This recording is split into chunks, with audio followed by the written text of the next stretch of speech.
Cerita ini dimulai dengan kekalahan seorang Raja Iblis.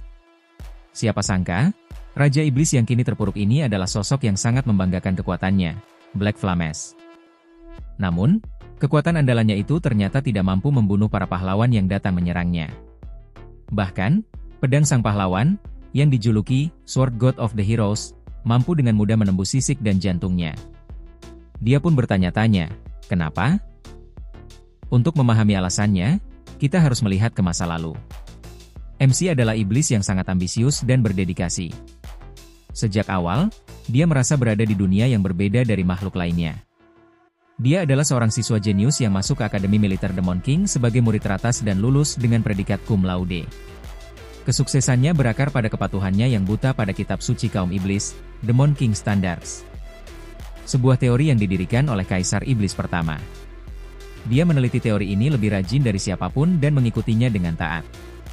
Seperti yang tertulis dalam kitab suci, dia membangun sebuah menara dan menculik para putri.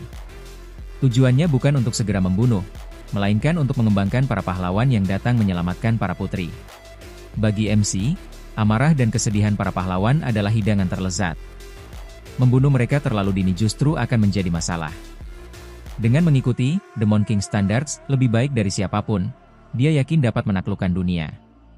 Dia telah menyerap kesedihan dan kemarahan dari para pahlawan dan rakyat yang tak terhitung jumlahnya, dan menjadi Raja Iblis terkuat.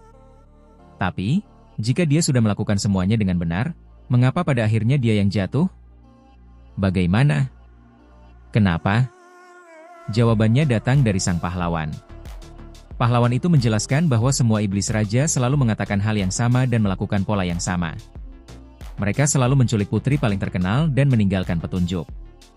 Mereka melakukan itu semua agar para pahlawan datang dan menghentikan mereka, karena mereka sudah bergerak sesuai dengan standar. Pahlawan itu bahkan menyindir, "Apa kau bodoh? Jika aku jadi dirimu, aku akan membunuh Raja Manusia. Itu akan menjerumuskan kerajaan ke dalam kekacauan dan perebutan tahta."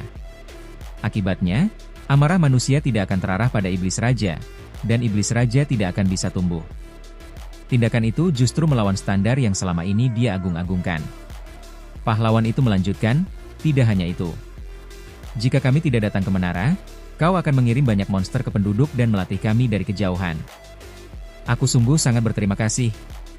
Tapi, jika kami datang ke menara, itu jauh lebih mudah. Lantai pertama penuh dengan monster lemah. Semua orang bisa berlatih sesuai levelnya dan mengembangkan kemampuannya.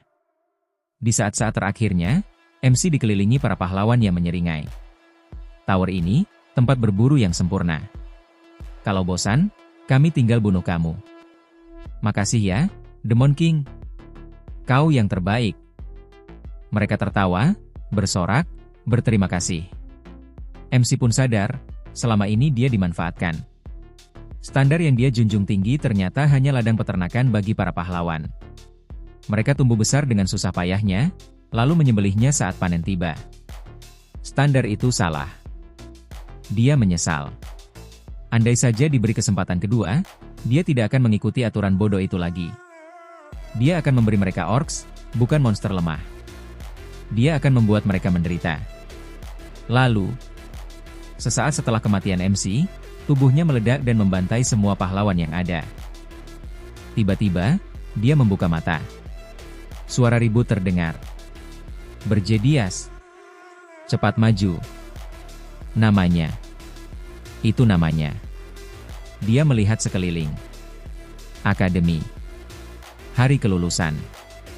15 tahun lalu. Mustahil aku kembali? Direktur akademi memanggilnya ke panggung.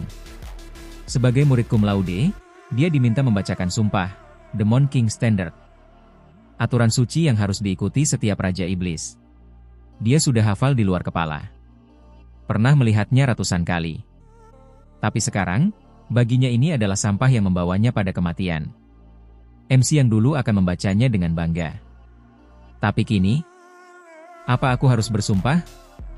Lagi? Di depan semua orang? Demi aturan bodoh yang sama? MC menggenggam naskah itu. Tangannya gemetar. Bukan karena gugup, tapi karena marah. Lalu dia angkat suara. Demon King Standard itu, sampah. Sontak ruangan hening. Semua mata membelalak. Beberapa menit setelahnya, seorang Archduke, Arkain Neblarim, berdiri dengan wajah merah padam. Berjedias, kau bisa dieksekusi mati sekarang juga. Tapi Archduke itu menahan diri. Tapi, mengingat prestasimu selama ini, kami beri satu kesempatan terakhir. Tarik pernyataanmu. Minta maaf. Atau kau akan ditugaskan ke Arein. Ruangan bergemuruh. Arein? Mustahil. Tempat itu, Lusinan Demon King mati di sana.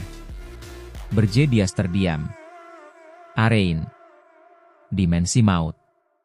Tempat di mana tak ada Raja Iblis yang selamat. Dulu, MC yang taat akan langsung menunduk dan meminta maaf. Tapi sekarang, dia sudah mati sekali karena patuh. Dia sudah direndahkan karena mengikuti aturan. Dia sudah melihat senyuman para pahlawan saat menusuk jantungnya.